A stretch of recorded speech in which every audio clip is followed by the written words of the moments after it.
इसमें हज़ारों नई चीज़ें देखने को मिली। मैंने पहले इस पर एक नॉवल पढ़ रखी थी, तो मुझे पहले से ही ये जानने की उत्सुकता थी कि ये लोग इसे कैसे पेश करेंगे। लेकिन अफ़सोस की बात है कि ये वैसा नहीं था जैसा मैंने उम्मीद की थी।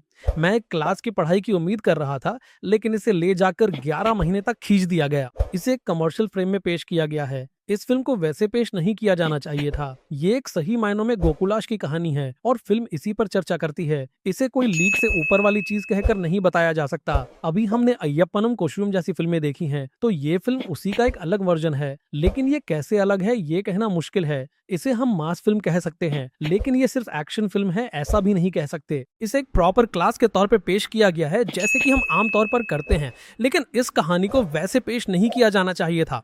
इसमें कई बार फिल्म देखने जैसा एक फील है, लेकिन कुछ चीजें बहुत ही लूज तरीके से छोड़ दी गई हैं, जिससे हमें कहीं भी एक सही कनेक्शन महसूस नहीं होता।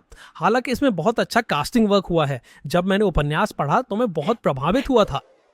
सही किरदारों के लिए भी उन्हें ऐसे पेश करने के लिए उतना ही शानदार कास्ट मिला है, जो इन किरदारों को सही तरीके से प्रस्तुत कर सके। पृथ्वीराज और बाकी सब अब जैसे कि चैम्बो के बनकर आ गए हैं। किरदार एक चैम्बक के ऊपर ये सब बिल्कुल वैसे ही हैं जैसे हम पढ़ते हैं। हमारे मन में जो भी विजुअल्स आते हैं जब हम पढ़ते हैं, वही हर फ्रेम में हमें बाहर से देखने को मिलते हैं, बिल्कुल उसी तरह। कई चीजें ये लोग अच्छी तरह से निभा सकते थे, लेकिन इसे इस तरह से सतही बना दिया गया। बस यूं ही दिखावे के लिए अनावश्यक गाने और कुछ फाइट सीन डालकर कुछ भी दिखा दिया गया।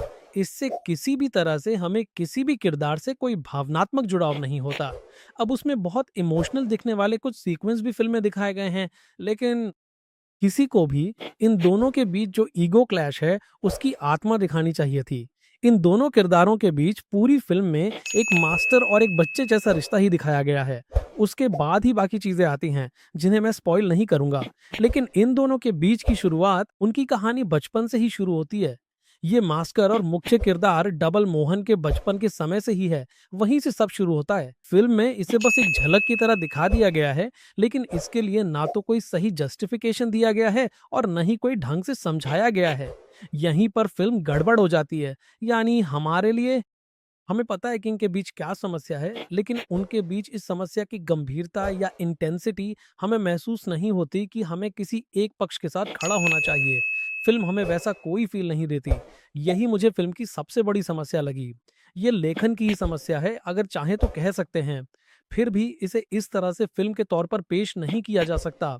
इसमें कई बड़े बड़े सीक्वेंस भी ऐसे ही हैं, और फिर भी उन्हें 3 बजे मिल गया है। 3 बजे की जरूरत नहीं है, इसे 12 घंटे में ही किया जा सकता है। मुझे लगता है कि मैं उपन्यास को 3 बजे पढ़ने वाला हूँ। अगर आप कहें कि उपन्यास एक छोटी चीज है, तो आप अभी सोचेंगे कि इसमें 10,500 लोग हैं, लेकिन ऐसा कुछ नहीं है। 100 या 50 लोग बस एक छोटी सी कहानी है। अगर ये वही चीज है, तो ये ओनम या कुछ बड़ा नहीं है।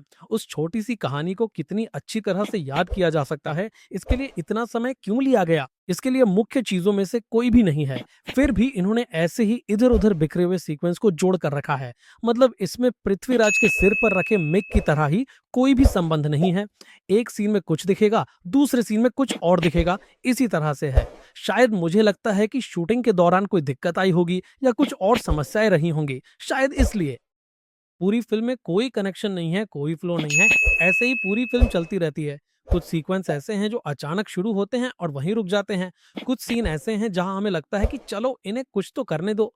कभी-कभी हीरो किसी बच्चे को बचाने जाता है, उसके बाद कभी वो किसी दूसरी पहाड़ी पर जाता है, या फिर वो पत्थर तोड़ने जाता है।